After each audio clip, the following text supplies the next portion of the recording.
Alright, so people have been begging me for my thoughts on the fucking Biden speech. Keep in mind, I had to watch this multiple times to make sure I was getting all the points. It's actually funny because he was saying so much bullshit, I actually had to keep pausing it to fucking make notes. But here we go with the basic points of that fucking bullshit. First and foremost, let's go ahead and say that whoever thought this was a good idea should probably be fucking fired. Yeah, the coloring and angling don't make him look like a fascist.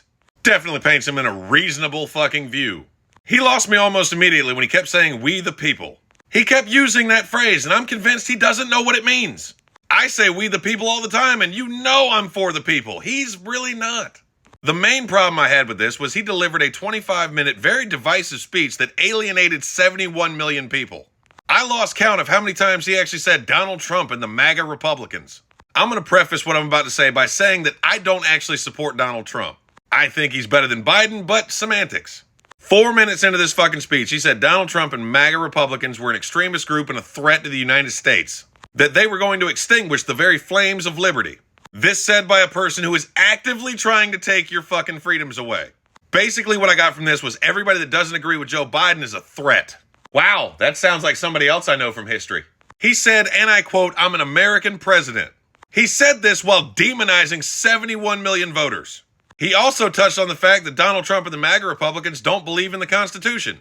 You know, while he's actively trying to dismantle the Second Amendment. Like seriously, he is actively trying to pass legislation that fucks over your right to bear arms. He also touched on the fact that MAGA Republicans, and I quote, "fan the flames of political violence." It's hard to take him seriously when he threatened to beat the shit out of Trump.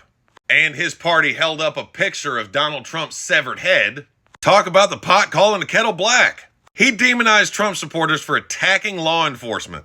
As if the Democrats didn't promote that shit for 4 years of Trump's presidency. I'm going to move on to him saying that Trump and MAGA supporters are undermining free and fair elections. In 2016, his party was responsible for bringing allegations of collusion.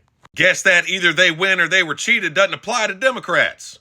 He said, and I quote, "You can't love your country only when you win." Again, the Democratic Party is responsible for being ashamed of America for the 4 years Trump was in office. He also kept listing off Democratic presidents like Republicans don't do shit. I mean, nobody really does anything in Washington, but damn. He also said we have to fight for our freedoms. Weird, that kind of sounds like something that would come out of my mouth. I'm also going to say that a party pushing cancel culture talking about inclusion is better than any joke I could write. I mean, I don't think he meant to deliver this speech satirically, but he kind of did. I also don't know who told him to use the word democracy so much. Literally, the ending of the speech was "thank you, democracy," and then he walked away. I'm going to end by saying that Joe Biden is a fucking joke. If this doesn't prove he's trying to divide us as a nation, I don't know what will.